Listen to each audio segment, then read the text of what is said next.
नमस्कार साथियों। तो आज है 2 नवंबर 2025। दोस्तों, बात करेंगे इस वीडियो में टोटल 7 ऐसे इंपॉर्टेंट इंडिविजुअल कंपनी की शेयर्स के बारे में, जिसके ऊपर पिछले 2 दिनों पे कुछ इंपॉर्टेंट मतलब महत्वपूर्ण अपडेट्स यानी खबर आने के कारण कल जैसे ही बाजार ओपन होगा शार्प 9:15 पे आपकी नज़र में होना चाहिए। अब खबर क्या है, पहले आप देखिए, समझिए और आप खुद डिसाइड कीजिए इसमें गिरावट हो सकता है या गेनिंग हो सकता है। मैं कुछ नहीं कहूँगा। चलिए, सबसे पहले एक एक करके कंपनी यानी शेयर्स का नाम, उसके पीछे क्या वजह है, आपके साथ में शेयर करता हूँ। देखिए, पिछले 2 दिनों पे मतलब शुक्रवार और लास्ट डे बहुत सारे कंपनी की रिजल्ट आउट हुआ था। उसके अलावा देखिए कुछ फॉर्मल अपडेट भी है, मतलब फॉर्मल नेगेटिव अपडेट। अच्छा, तो रिजल्ट एक्चुअली काफ़ी ख़राब रहा। जैसे कि urban company, newly listed company है, बहुत पुराने बात नहीं है। अब देखिए, इस टाइप की जो स्टार्टअप कंपनी में दिक्कत है, क्या होता है कि कंपनी अपने जल्द से जल्द मार्केट शेयर या मार्केट एक्सपेंशन करने के कारण रेवेन्यू तो ठीक ठाक ग्रो कर लेते हैं। जैसे कि आप स्विगी को आप देखिए, सेम प्रॉब्लम आपको देखने को मिल जाएगा, बट उसके ऊपर जो मतलब जो खर्चा है, एक्सपेंस, उसको नियंत्रण नहीं रख पाता है और उसका परिणाम लॉस एट द एंड।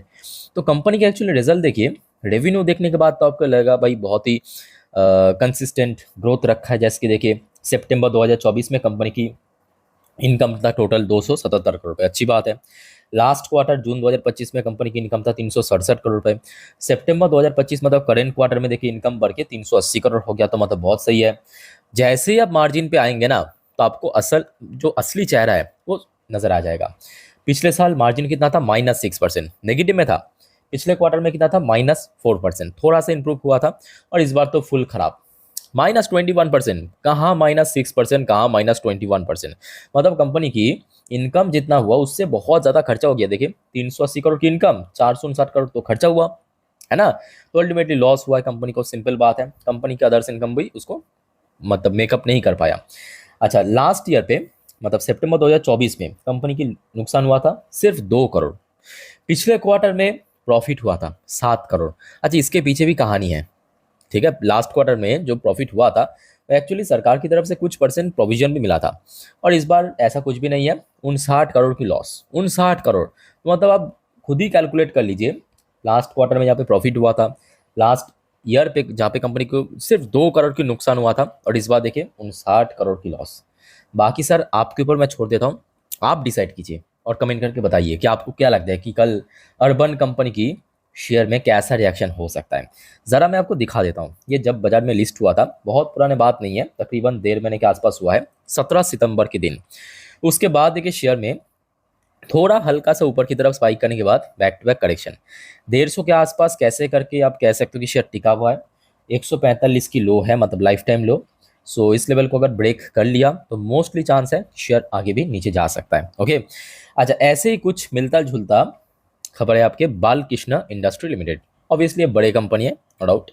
तो बालकृष्ण इंडस्ट्री लिमिटेड का भी रिजल्ट आउट हुआ था फ्राइडे के दिन। ऑलरेडी आई थिंक कि मैं आपको शेयर कर भी चुका हूँ फ्राइडे के दिन, याद होगा आपको। बट थोड़ा सा रिमाइंड करने की पर्पस आप देख लीजिए, शॉर्ट में, एकदम शॉर्ट में मैं शेयर करूंगा, ठीक है, उतना डिटेल में नहीं जाएंगे। देखिए, इनकम में जैसे गिरावट हुआ, साहब आपको दिखाई दे रहा है 2393 करोड़ की इनकम, जो कि पिछले 4 क्वार्टर की सबसे लो, सॉरी 5 क्वार्टर की सबसे लोएस्ट रहा, ठीक है। अच्छा, कंपनी की मार्जिन की बात करें, हो सकता है कि क्वार्टरली बेस पे इंप्रूव जरूर किया, बट ईयरली बेसिस पे काफ़ी खराब हो गया, 21% पे आ चुका है। दैट्स वाई कंपनी की प्रॉफिट की बात करें, एक तो मेनली इनकम बहुत ज़्यादा डाउनफॉल होने के कारण 273 करोड़ की प्रॉफिट बुक किया, जो कि ईयरली बेसिस पे, क्वार्टरली बेसिस पे, या बीच में अगर हम Q4 Q3 को कंपेयर करें तो भी हिसाब से बहुत ही खराब रहा, ठीक है। तो कल बालकृष्ण इंडस्ट्री लिमिटेड की शेयर के ऊपर भी नजर रखिए, मोस्टली चांस है इसमें भी गिरावट होने का, क्लियर। अच्छा, एक और खबर है आपके बैंक ऑफ बड़ौदा, कुछ ऐसा ही मिलता जुलता न्यूज़। देखिए, बैंक ऑफ बड़ौदा बड़े बैंक है, नो डाउट, अच्छी बैंक है। अब इस बार क्या हुआ है कि कुछ कुछ सेगमेंट पे ना, और काफ़ी वाइटल सेगमेंट मैं कहूँगा, काफ़ी लैग किया है। पहले आप देखिए इनकम। देखिए, इनकम तो सही है, 31,511 करोड़ की इनकम टोटल जनरेट किया, जो कि देखिए क्वार्टरली बेस पे एक म्यूटेड ग्रोथ रखा, ईयरली बेसिस पे मैं कहूँगा एक फेयर ग्रोथ रखा है, बहुत अच्छा नहीं बट फेयर ग्रोथ रखा है, ठीक ठाक चल जाएगा। अब जैसे आप नीचे देखेंगे, देखिए कंपनी के यहाँ पे आपको मार्जिन भी ब्रॉड दिख रहा है साहब। आप आइए नीचे, कहाँ पे मेन यहाँ पे गड़बड़ हुआ है, एक तो अदर्स इनकम में काफ़ी डाउनफॉल हुआ। अदर्स इनकम भी बहुत बड़ा होता है, याद रखिए, ठीक है। अच्छा, कंपनी की मतलब बैंक की जो प्रॉफिट है ना, ईयरली बेसिस पे एक्चुअली गिर गया, 5,238 करोड़ से गिर के 4,809 करोड़ हो गया। तो इससे क्या फ़र्क पड़ेगा, आप पहले ध्यान से समझने की कोशिश कीजिए। ये जो हम लोग कोई भी शेयर की मतलब शेयर में बाई करने से पहले उसका अलग अलग पैरामीटर वाइज चेक करते हैं। पी रेशियो में से एक पैरामीटर है। पी रेशियो जितना कम होगा उतना ही मतलब अभी सस्ता मिल रहा है। पी रेशियो जितना हाई मतलब बहुत ही एक्सपेंसिव। ओके, सो इसका जो पी रेशियो है ना वो बढ़ जाएगा, क्योंकि पी रेशियो कैलकुलेट कैसे करते हैं, price to earning ratio. Share का जो प्राइस है उसको आप डिवाइड करेंगे उसकी ईपीएस। ईपीएस मतलब क्या, पिछले 4 क्वार्टर की, या आप कह सकते हो कि पिछले जो 365 दिन की जो ईपीएस है उसका जो टोटल, ठीक है, इसको आप डिवाइड करेंगे तो हो जाएगा आपका पी रेशियो। अब देखिए ये तो हट जाएगा, अब ये आ जाएगा, तो मतलब ये जो चार क्वार्टर की P EPS earning per share वो एक्चुअली काफ़ी कम है बिकॉज ऑफ दिस। क्लियर, तो कंपनी की एक्चुअली पी रेशियो बढ़ जाएगा। सो कहीं ना कहीं देखा जाए कल बैंक ऑफ बड़ौदा, अब देखिए यहाँ पे बहुत सारे मैं कहूँगा केस में ऐसा भी होता है कि खराब परफॉर्म किया फिर भी शेयर चल गया, वो एक्सेप्शनल है। ठीक है, एक्सेप्शनल को हम एक्सेप्शनल के नज़र से ही देखेंगे, बट मोस्टली चांस 60-70% चांस है शेयर में गिरावट होने का। ओके, आशा रखता हूँ ना हो, पर हो गया तो उसके लिए पहले से प्रिपेयर हो जाइए। अच्छा, उसके अलावा साथियों एक और अपडेट है, बट ये कोई रिजल्ट के ऊपर अपडेट नहीं है। अपडेट क्या है, हिंदुस्तान यूनिलीवर। देखिए एफएमसीजी सेक्टर की काफ़ी पुराने काफ़ी बड़े नाम है भारत में। सो ये फ्राइडे काफ़ी लेट नाइट की अपडेट है, लगभग 9-9:30 बजे की update. Hindustan Unilever India get 1,986 crore tax notice. अब ये अगर 1-2 करोड़ या मैक्सिमम 10-20 करोड़ भी होता ना, कोई फ़र्क नहीं पड़ता। कंपनी बड़े कंपनी है, उतना तो टैक्स डिमांड नोटिस आया है, मिटा देगा। अब यहाँ पे भारत की जो इनकम टैक्स डिपार्टमेंट उनका कहना क्या है, देखिए हिंदुस्तान यूनिलीवर, ये देखिए ये रात 9:13 की अपडेट है। Friday it has receive a tax demand order of ₹1986.25 crore for the financial year. आज की बात नहीं है, फाइनेंशियल ईयर 2021 की बात है, from the country tax authority, income tax department की तरफ से। उसके बाद देखिए the Indian arm of UK based, जैसे कि आपको पता होगा जो यूनिलीवर है वो एक्चुअली मतलब जो यूके उसकी कंपनी है। ठीक है, और यहाँ पे आके उसका नाम बदल के मतलब हिंदुस्तान यूनिलीवर रखा है। Said the tax authority had disputed the valuation of certain related party transaction and raised question over the sum of depreciation claim for the tax purpose but did provided further detail। तो ये company की तरफ से कहा गया।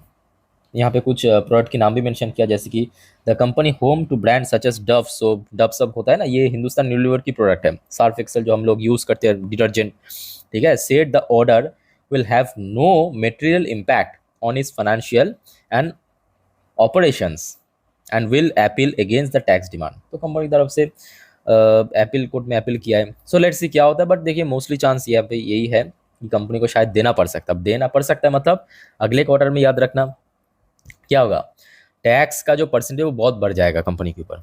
ठीक है, आइए अब बात करेंगे नेक्स्ट टॉपिक पे, पर उसके पहले साथियों आप सभी को मैं रिक्वेस्ट करूंगा, अगर आपको वीडियो भी अच्छा लगा, इन्फॉर्मेटिव लगा, प्लीज़ वीडियो को लाइक करना और प्लीज़ चैनल को सब्सक्राइब भी करके रखना, ऐसे इन्फॉर्मेटिव वीडियो हर रोज हर वक्त पाने के लिए। और याद रखना मेरे प्यारे साथियों, आज रात की जो 10:30 की वीडियो आएगा जिस पर हम नेक्स्ट डे मार्केट प्रेडिक्शन, पूरे दिन शेयर बाजार की अपडेट को डिटेल में कवर करेंगे, उसको तो कतई मिस मत करना। और रात की 12 बजे की वीडियो जिस पर हम जियो पॉलिटिकल टॉपिक को कवर करेंगे। ये दोनों वीडियो एक्चुअली कल के लिए बहुत वाइटल है, बहुत इंपॉर्टेंट है, मिस मत करना कतई। ठीक है, अच्छा अब जो कंपनी की शेयर्स को लेकर हम चर्चाएं करेंगे उसमें मैं कहूँगा 50-50 चांस है। 50-50 चांस इसलिए है क्योंकि कुछ कुछ कंडीशन है। पहले आप समझिए, देखिए वेदांता लास्ट डे लगभग 2.5% नीचे आके क्लोजिंग दिया था। और देखिए वेदांता की लास्ट डे रिजल्ट आउट हुआ था। रिजल्ट हमने देखा कि कंपनी की इनकम के सेगमेंट तो ठीक था। अगर आप थोड़ा नीचे और स्क्रॉल करेंगे, कंपनी की ऑपरेशनल मार्जिन भी इंक्रीज हुआ, तो मतलब इसमें कोई खराबी नहीं है। खराबी कहाँ पे था, इस बार एक्चुअली एक्सेप्शनल आइटम या अदर्स इनकम के थ्रू कंपनी को नुकसान हुआ 1,471 करोड़। बस यही जो मेन फैक्टर, ये बन गया बहुत बड़ा बोझ अल्टीमेटली कंपनी की प्रॉफिट में। और कैसे कितना बड़ा बोझ बना, देखिए सीधा सीधा मल्टीपल क्वार्टर की लो टच किया 3,479। तो जिस वजह से मैं कहूँगा, देखिए मेन जो ऑपरेशनल रेवेन्यू या ऑपरेशनल कह सकते हो जो इनकम है उसमें कोई बहुत बड़ा चोट नहीं पहुंचा, उसमें तो बहुत अच्छा ग्रोथ भी रखा है कंपनी। इवन जो ये देखिए प्रॉफिट मार्जिन है ऑपरेशनल प्रॉफिट मार्जिन उसने उसमें भी ग्रोथ रखा, तो ये कंडीशन है, ठीक है। सो लेट्स सी कल बाजार इस रिजल्ट को कैसा एक्सेप्ट करता है, फिर भी मैं कहूँगा इसको नजर रखना, बिकॉज एक आध जगह पे तो थोड़ा बहुत खोट हुआ है। अच्छा, एक और कंपनी है सीडीएसएल। सीडीएसएल की भी लास्ट डे रिजल्ट आउट हुआ था, मतलब सैटरडे के दिन, ऑलरेडी आपको मैं अपडेट दे चुका हूँ, बस शॉर्ट में देख लीजिए। सीडीएसएल की बात ऐसा है कि देखिए, इसके पीछे मेन जिम्मेदार कौन है, इसके पीछे मेन जिम्मेदार है सेबी की जो पुराने चेयरमैन माधवीपुरी बच मैडम। पता होगा आपको लास्ट ईयर में क्या किया था, पूरा रूल्स एंड रेगुलेशन की धज्जियां उड़ा दिया था, ऐसे ऐसे रूल्स लागू किया, कंटिन्यूअस एफआईएस की, मतलब 4-5 महीना सेल ऑफ हुआ है अप्रैल तक, है ना। सो उसका कहने का इम्पैक्ट इस पर हमें बहुत सारे ब्रोकरेज फर्म में या कैपिटल मार्केट की जो कंपनी उसमें देखने को मिला। कंपनी की इनकम ईयरली बेस पे ड्रॉप हुआ, बट हाँ ये भी फैक्ट है कि क्वार्टरली बेस पे काफ़ी इंप्रूव भी किया। सेम चीज़ मार्जिन के अंदर, सेम चीज़ प्रॉफिट के अंदर। तो यहाँ पे मैं कहूँगा ये कंडीशन है कि अगर देखिए बाजार अगर रियल सिचुएशन के बेस में इसको डिसाइड किया तो आई थिंक रिकवर भी हो सकता है, ठीक है, ऐसा भी पॉसिबल है। बट अगर इसको नंबर की बेस पे डिसाइड करें, क्योंकि ऑब्वियसली बात है कि प्रॉफिट भी डिक्लाइन हुआ ईयरली बेस पे, ईयरली भी इनकम डिक्लाइन हुआ, बट क्वार्टरली बेस पे इंप्रूव भी हुआ, तो मतलब नंबर की बेस में इसको अगर देखा जाए तो ऑब्वियसली रिजल्ट खराब हुआ। बट रियल सिचुएशन के ऊपर बेस पे देखा जाए तो मैं कहूँगा रिजल्ट जो है ना वो ठीक ठाक हुआ है, मतलब पहले से तो बेटर हुआ है, रिकवर कर रहे धीरे धीरे, ठीक है। तो जिस वजह से मैं कहूँगा यहाँ पे 50-50 चांस है। एक और कंपनी है जिसमें 50-50 चांस है, वो है कोल इंडिया लिमिटेड। मेरे बात आप लोगों को समझ आ रहा है ना मैं क्या बताने की कोशिश कर रहा हूँ, ठीक है। अगर कोई कंफ्यूजन है प्लीज मतलब चुप मत रहना, कमेंट करके बताइएगा।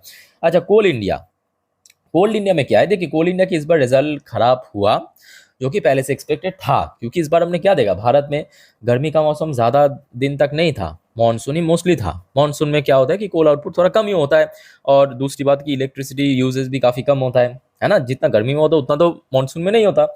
और ये अक्टूबर की डेटा जो कि लास्ट डे आउट हुआ, मतलब 1 नवंबर के दिन आउट हुआ अक्टूबर की डेटा। अक्टूबर की डेटा में देखा गया कि इस बार भी कोल इंडिया की कोल आउटपुट जो है लगभग 9.8% गिरा है, ड्रॉप हुआ है। साथ ही साथ जो ऑफटेक वो भी लगभग 5.9% के आसपास ड्रॉप हुआ है as compare to last year, ठीक है। तो मैं कहूँगा ये तो देखिए ये पहले से ही एक्सपेक्टेशन तो था। अब देखने होगा कि मार्केट अगर इस चीज़ को मतलब नंबर की बेस में एक्सेप्ट करे तो ऑब्वियसली बात है शेयर में करेक्शन हो सकता है। अगर रियल फैक्ट के ऊपर बेस करके डिसाइड करें तो आई थिंक शेयर में गेनिंग भी हो सकता है। और जो भी है मैं कहूँगा कोल इंडिया के लिए इमीडिएटली 400 के ऊपर होल्ड करना बहुत जरूरी है भाई, ये बहुत मतलब यहाँ पे स्ट्रगल करा है, ठीक है। और इस बार कंपनी डिविडेंड भी दिया, डिविडेंड इस बार काफ़ी कम दिया है, बट चलो ठीक है, कोई नहीं, दिया तो जरूर है ना, ये बड़ी बात है। सो लेट्स सी कल क्या होता है साथियों, इन सब शेयर को नजर रखना। तो होपफुली आपको क्लियर हो चुका है जो आपको मैं समझाने की कोशिश करता हूँ। बाकी साथियों वीडियो अच्छे लगे तो वीडियो को लाइक करना, चैनल को सब्सक्राइब करके जरूर रखना। फिलहाल इस वीडियो को वाइंड अप करता हूँ, मिलता है नेक्स्ट वीडियो में। टेक केयर, बाय बाय, जय हिंद।